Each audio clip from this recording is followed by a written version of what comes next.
IR spectroscopy. काम क्या है? मेन काम है जो फंक्शनल ग्रुप है उसको आइडेंटिफाई करना। ठीक है, आइडेंटिफिकेशन ऑफ फंक्शनल ग्रुप। ठीक है, पहली चीज़ याद रखो। देखो इसका रीजन होता है आईआर रीजन होता है। ठीक है, पहले E equal to H C by lambda और 1 बाई लेमडा है। ये 1 बाई लेमडा को क्या लिखा जा सकता है? ये न्यू बार होता है, जो वेव नंबर बोला जाता है वो 1 बाई लेमडा होता है, यानी कि इसकी यूनिट क्या हो जाएगी? Centimetre inverse. ठीक है, तो अब देखो ये रेंज में लिख रहा हूँ, 52 हो जाएगा, 667 और ये हो जाएगा 4000, ये हो गया 12,500। ये सब सेंटीमीटर इनवर्स है। तो ये है फार, ये हो गया मिडल, ठीक है, और ये हो गया नियर। आप देखोगे कि 12,000 वाला है 12,500, ये नियर कैसे हो सकता है? ये सेंटीमीटर इनवर्स है, ये लैम्डा नहीं है, 1 बाई लैम्डा है, इसलिए ये हो गया। और जो अगर आईआर का पूछा जाए रीजन तो ये वाला हो जाएगा 667 से 4000 सेंटीमीटर इनवर्स। ये वाला आईआर का स्पेक्ट्रोस्कोपी का जो रीजन है वो इसमें काम करेगा। अब इसको दो भागों में और बांटा जा सकता है इस रीजन को। जैसे ये जो आईआर का रीजन था 667 टू 4000 सेंटीमीटर इनवर्स था। ठीक है, इसका एक रीजन होता है 667 से लेकर 1500 सेंटीमीटर इनवर्स तक। ठीक है, दूसरा रीजन होता है 1500 से लेकर 4000 सेंटीमीटर इनवर्स हो गया है। ठीक है, इसको बोला जाता है फिंगरप्रिंट रीजन। फिंगरप्रिंट रीजन बहुत ही ज़्यादा इंपॉर्टेंट है। डायरेक्ट फैक्ट पूछा जाएगा फिंगरप्रिंट रीजन की जो रेंज है क्या है, ये सेंटीमीटर इनवर्स में। और ये हो जाए functional group. Functional group region हो गया, उसकी रेंज ये हो जाएगी। ये भी याद रखो, एक याद रख लोगे तो काम हो जाएगा अपना। ठीक है, 667 टू 1500 तक जो रेंज होती है उसको फिंगरप्रिंट रेंज बोला जाता है। अब देखो किसी भी कंपाउंड में अगर आईआर स्पेक्ट्रोस्कोपी में डालते हैं, अगर इसका डाइपोल मोमेंट है वो चेंज होता है तो मतलब आईआर एक्टिव हो जाएगा। अगर डाइपोल मोमेंट चेंज नहीं होता है तो आईआर इनएक्टिव हो जाएगा। तो ये मेन चीज़ है। और इस जो आईआर स्पेक्ट्रोस्कोपी में जो सॉल्वेंट लिया जाता है ये भी याद रखो, केबीआर लिया जाता है। ठीक है, केबीआर सॉल्वेंट लिया जाता है, इंपॉर्टेंट है। Now we see molecular vibration or fundamental vibration. It is of two type: stretching and bending or deforming.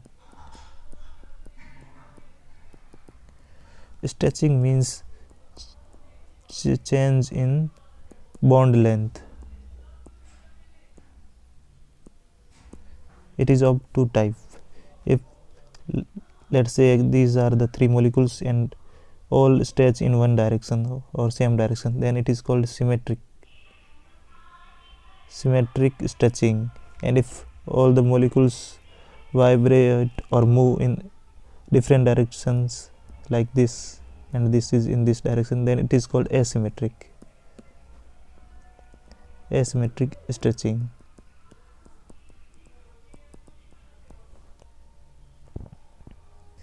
Bending means change in bond angle.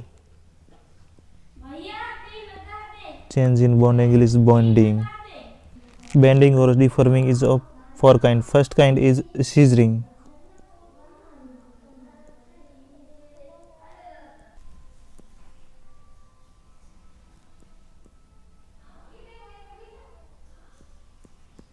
Scissoring कैंची कैसे होती है? देखो कैंची होती है, ये मान लो कैंची है, दोनों एक साथ पास आएंगे और दोनों ही एक साथ दूर जाएंगे। ठीक है, तो इस तरीके से ऐसे होता है। दूसरा हो जाएगा रॉकिंग। ठीक है, रॉकिंग का मतलब है ये मॉलिक्यूल है, ये 3 मॉलिक्यूल है, दोनों ही एक ही डायरेक्शन में ऐसे जा रहा है, इसको रॉकिंग बोला जाता है। ठीक है, तीसरा हो गया है वेजिंग। वेजिंग का मतलब है दोनों पेयर मान लो तो ये दोनों मॉलिक्यूल है, दोनों ही फॉरवर्ड भी एक साथ आ रहे हैं और जो दोनों ही मॉलिक्यूल है बैकवर्ड भी एक साथ आ रहे हैं, इसको वेजिंग बोला जाता है। और चौथा मैं यहाँ लिख रहा हूँ, चौथा हो जाएगा ट्विस्टिंग। ट्विस्टिंग का मतलब होता है दो मॉलिक्यूल है मान लो या अटैच्ड है, एक आगे आ रहा है एक पीछे जा रहा है, या फिर एक ये वाला आगे आ रहा है ये वाला पीछे जा रहा है, इस टाइप से मतलब चलते हैं ना, वॉकिंग करते हैं ना, वॉक के समान हो गया, ये ट्विस्टिंग हो गया वॉक के समान। ये एक फैक्ट है, इंपॉर्टेंट है। आईआर स्पेक्ट्रोस्कोपी है, इसका सोर्स क्या है? ठीक है, सोर्स देखा जाए तो ये तो ग्लोबल होता है, ठीक है, ग्लोबल रॉड होती है, ये सोर्स हो जाएगा। और दूसरा हो जाएगा नर्स्ट फिलामेंट होता है, ये दोनों ही इम्पोर्टेंट है, ये सोर्स है आईआर के। अब देखो डिग्री ऑफ फ्रीडम, या क्या क्या चीज़ होती है, मान लो कोई भी मॉलिक्यूल है ये वाला, इसको 3D में रिप्रेजेंट करने के लिए जो मिनिमम कोऑर्डिनेट्स चाहिए होता है उसी को डिग्री ऑफ फ्रीडम बोला जाता है, मिनिमम कोऑर्डिनेट्स।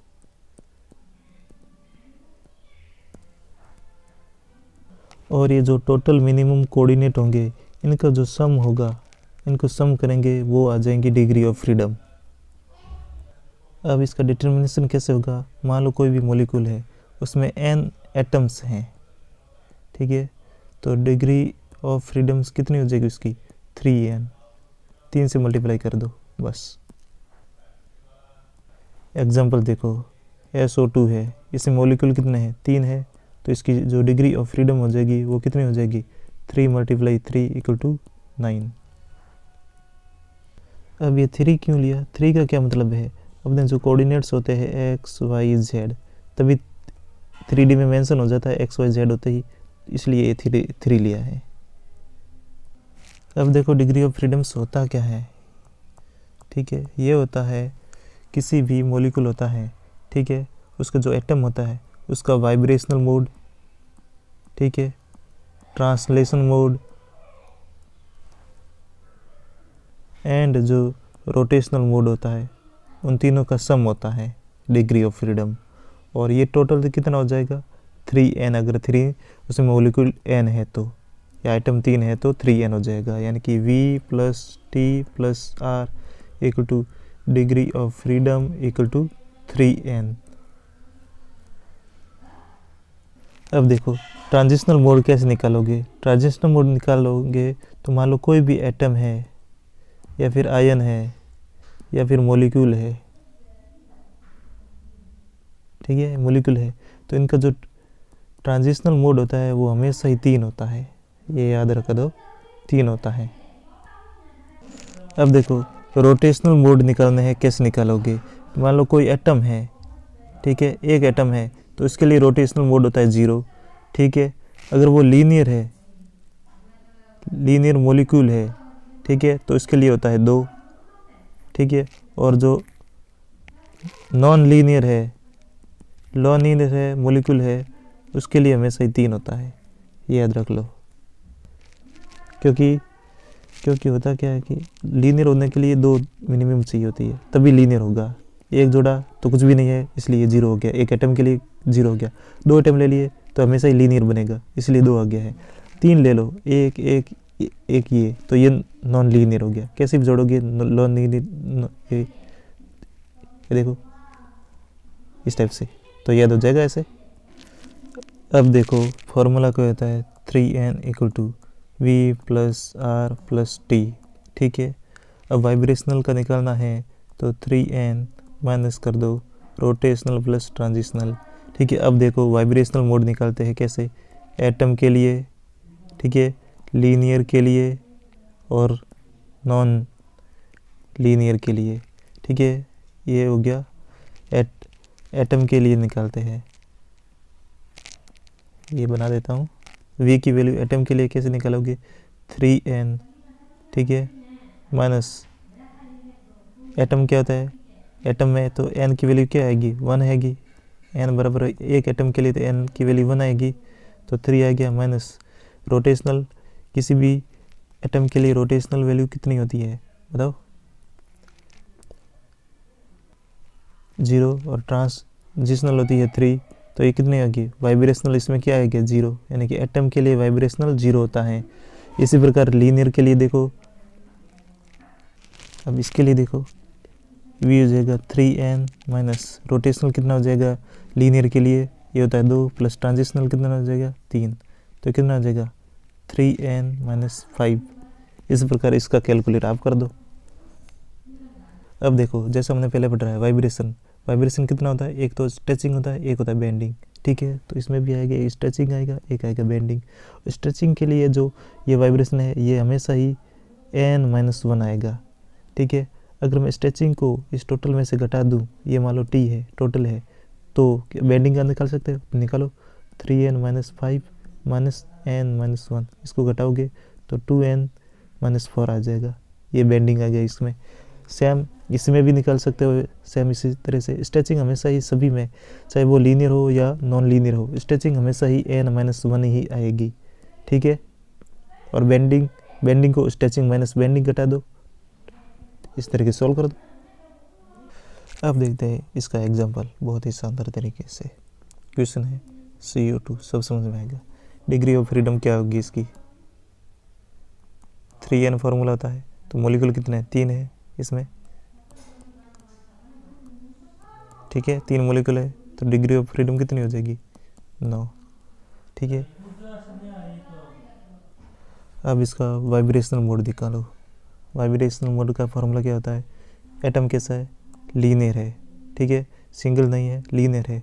लीनियर का मतलब होता है जो रोटेशनल वैल्यू कितनी हो जाएगी 2 हो जाएगी, और टोटल ये जो ट्रांजिशनल वैल्यू कितनी होती है 3 सबकी होती है। तो वाइब्रेशन निकालने के लिए 3n minus r plus t किया जाता है, ठीक है। 3n की वैल्यू कितनी है 9 हो जाएगी, माइनस r कितना है 2 प्लस 3 कितना है ये हो गया, तो कितना हो जाएगा 4। तो वाइब्रेशनल मोड कितने हो जाएंगे 4।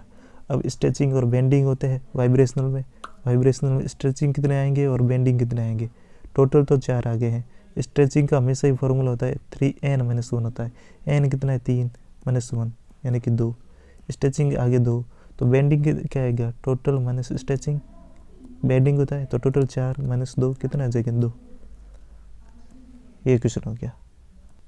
और एग्जांपल लो, ये क्वेश्चन हो गया H2O, ठीक है। H2 का डिग्री ऑफ फ्रीडम क्या हो जाएगा 3n, एटम कितने तो 9, और इसका स्ट्रक्चर क्या होता है ऐसे होता है, यानी नॉन लीनियर है। तो वाइब्रेशनल मोड निकालो, ये हो गया 9 माइनस रोटेशनल इसका कितना हो जाएगा, नॉन लीनियर है तो 3, और ट्रांसलेशनल हमेशा 3, तो कितना हो जाएगा 3 वाइब्रेशनल, ठीक है। और वाइब्रेशन का जो स्ट्रेचिंग और होता है दूसरा बेंडिंग, स्ट्रेचिंग हमेशा ही n-1 होता है, तो n कितना है 3-1 कितना आ गया 2, तो बेंडिंग कितना आ जाएगा टोटल -2 कितना हो जाएगा 1, तो बेंडिंग हो गया 1। ये तो हो गया है। अब देखो सवाल कैसे पूछा जाता है, वाइब्रेशनल फ्रीक्वेंसी न्यू बार होता है 1/λ का, ठीक है। 1/λ मतलब ये बॉन्ड लेंथ के अपोजिट है। तो मान लो क्वेश्चन ये पूछा है, एक ये है,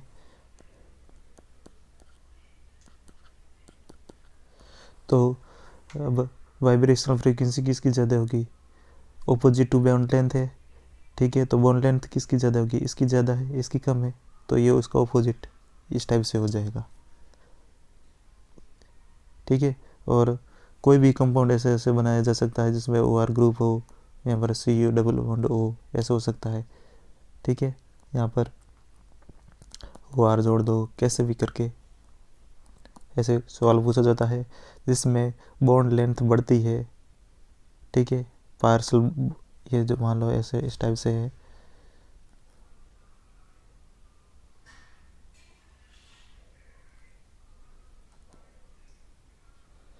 ये सही नहीं बना है।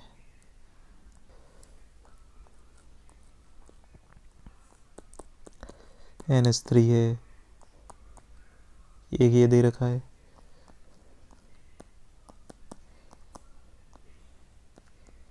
NO2 दे रखा है। अब ये क्या करेगा, इलेक्ट्रॉन डेंसिटी रिंग में बढ़ाएगा और ये करेगा, तो यहाँ पर पार्सल बॉन्ड आएगा, ठीक है।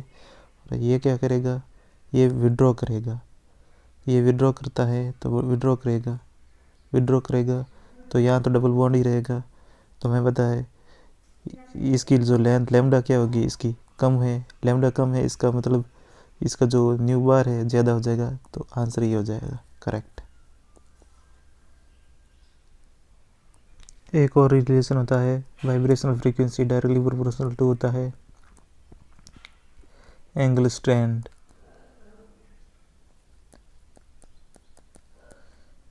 या फिर इनवर्सली प्रोपोर्शनल हो गया थीटा। एग्जांपल देखो कैसे होता है, स्टार लगाओ। मान लो इसका पूछा है और इसका पूछा है, इसमें है 90 डिग्री एंगल, इसमें कितना है 60 डिग्री एंगल। तो न्यू बार क्या है, इनवर्सली प्रोपोर्शनल टू थीटा होता है। मतलब थीटा जिसका ज़्यादा उसका ये कम हो जाएगा, ये वाला थीटा ज़्यादा है ये वाला कम है, तो न्यू बार किसका जाएगा, ये वाला ऑर्डर हो जाएगा इस टाइप से। ओवरऑल देखा जाए तो nu bar directly proportional to होता है angle strain, inversely proportional to theta, directly proportional to electronegativity, ये इलेक्ट्रोनेगेटिव ग्रुप है, या फिर माइनस साइज शो करने वाले होते हैं वो वाले। अब देखते हैं SHO यानी कि सिंपल हार्मोनिक ओजिलेशन या सिंपल हार्मोनिक मोशन होता है ना, सिंपल हार्मोनिक ओजिलेशन इन IR स्पेक्ट्रोस्कोपी में। ठीक है, अब हमें पता है हुक्स लॉ क्या होता है, F directly proportional to minus X, F equal to minus KX ये होता है। ठीक है, तो अब एनर्जी का फॉर्मूला होगा क्या हो गया, ठीक है, V प्लस डायरेक्ट याद रखना है इंटू H न्यू, ये जूल में है, याद रखो जूल में आए तो ये वाला फॉर्मूला यूज़ करना है। अभी V क्या है, देखो वाइब्रेशन क्वांटम नंबर है जिसका जो एक इंटीजर होता है, 0 1 2 3 ऐसे वैल्यू होती है इसकी। जूल में दिया जाए तो एनर्जी का ये फॉर्मूला लगाना है। ठीक है, और अगर सेंटीमीटर इनवर्स में दे रखा है तो एनर्जी का फॉर्मूला हो जाएगा V plus half into nu bar, जो वेव नंबर होते हैं ना या वाइब्रेशनल फ्रीक्वेंसी होती है वो, ये सेंटीमीटर इनवर्स में। अगर एनर्जी सेंटीमीटर इनवर्स में दे रखी है तो ये वाला फॉर्मूला यूज़ करेंगे, अगर जूल में दे रखा है तो ये वाला यूज़ करेंगे।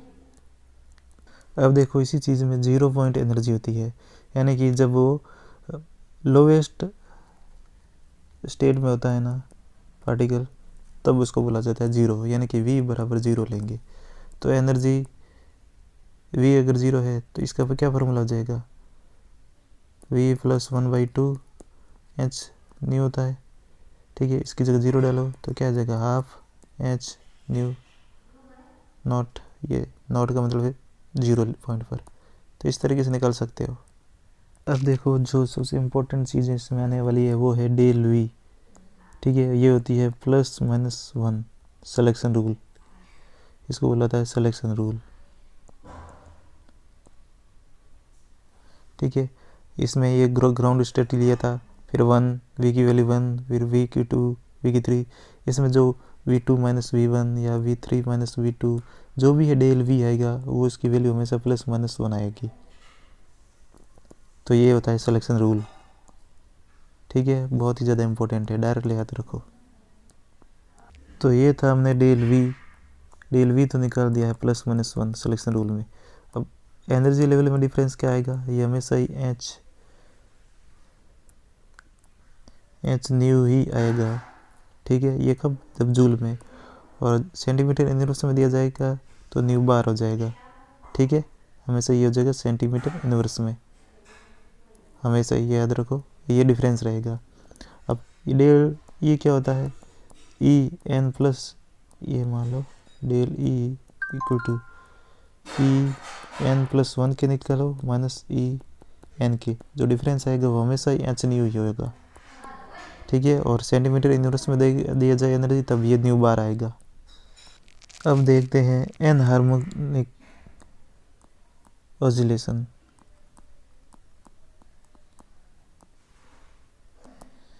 ये क्या होता है एन हार्मोनिक ऑसिलेशन, ये होता है जो SHO से डेविएशन शो करते हैं, ठीक है, SHO से डेविएशन शो करते हैं, वो एनहार्मोनिक ऑसिलेशन कहलाते हैं। अब इसमें जो एनर्जी वाले फॉर्मूला है वो क्या आएगा, जो SHO में एनर्जी आती है 1 + ½ h न्यू, इसमें से हम घटा देते हैं, ये न्यू है, हम घटा देते हैं V + ½ इनका whole square into h nu into multiply में जो XE, ये वाला फॉर्मूला बन जाता है इसके लिए। और ये आया है जूल में, याद रखना जूल में आया है। और जो XE आया है ये एनहार्मोनिक कांस्टेंट है, एनहार्मोनिक कांस्टेंट, ठीक है। और अगर इसी को वाइब्रेशनल एनर्जी में कन्वर्ट करना हो तो ई वाइब्रेशनल कैसे निकाला जाता है, जो ई अभी निकाला था वो अपॉन HC से हमेशा ही डिवाइड कर दो तो वाइब्रेशन आ जाता है ऑटोमेटिकली। पहले भी जो SHO में निकाला था उसमें भी यही सिस्टम था कि जो अपन सेंटीमीटर इनवर्स में निकालने हैं तो जो एनर्जी आई थी जूल में आई थी ना, उसको HC से डिवाइड कर दो तो आपका आंसर आ जाएगा। तो एनर्जी सेंटीमीटर है, यहाँ पर एनहार्मोनिक में क्या आ जाएगी, सेंटीमीटर इनवर्स लिख लेता हूँ, इक्वल टू आ जाएगा V + ½ न्यू बार एक ब्रैकेट में माइनस V + ½ इसका स्क्वायर करो और न्यू बार इंटू XE करो, ये है सेंटीमीटर इनवर्स में। ध्यान रखना कुछ नहीं करना होता है, बस वो h न्यू को जो h न्यू होता है उसको हटाओ और न्यू बार लगाओ। अब ये जो एनहार्मोनिक कांस्टेंट आया है XE, ये कैसे कैलकुलेट किया जाता है, ये कैलकुलेट किया जाता है न्यू बार अपॉन 4DE, ये वाला आता है, डायरेक्ट कभी कभी पूछा जाता है, इम्पोर्टेंट है ये रिलेशन। अब देखते हैं एनहार्मोनिक के लिए जो सिलेक्शन रूल होता है वो ये आता है +-1 +-2 +-3 dot dot dot dot +-n तक, जबकि SHO के लिए क्या आया था, यही सिलेक्शन रूल, ये आया था +-1, इम्पोर्टेंट है ये भी। अब देखो जो एनहार्मोनिक ऑसिलेशन आया था इसमें अगर V1 से यानी कि ग्राउंड से 1 पर जाते हैं तो इसको फंडामेंटल बॉन्ड बोला जाता है, फंडामेंटल, ठीक है, बॉन्ड। और ग्राउंड से अगर 2 पर जाते हैं तो इसको फर्स्ट ओवरटोन बोला जाता है, ठीक है। और V3 तक जाते हैं तो सेकंड ओवरटोन बोला जाता है। और फिर अगर V1 से V2 जाता है, ये इम्पोर्टेंट है, इसको बोला जाता है हॉट, ठीक है, हॉट बॉन्ड, बहुत ही ज़्यादा इम्पोर्टेंट है। ये बॉन्ड नहीं है, बैंड है, बैंड में बॉन्ड बोल रहा हूँ, गलत है, हॉट बैंड हो जाएगा। मोस्ट इम्पोर्टेंट ये हो जाएगा, V0 से V1 है फंडामेंटल बैंड, V0 से V2 फर्स्ट ओवरटोन, ये V0 से V3 सेकेंड ओवरटोन, और V1 से V2 हॉट बैंड, ये सबसे ज़्यादा इम्पोर्टेंट है। डायरेक्टली पूछा जाएगा हॉट बैंड को कहाँ क्या होता है, V1 से V2 जाने पर हॉट बैंड आता है।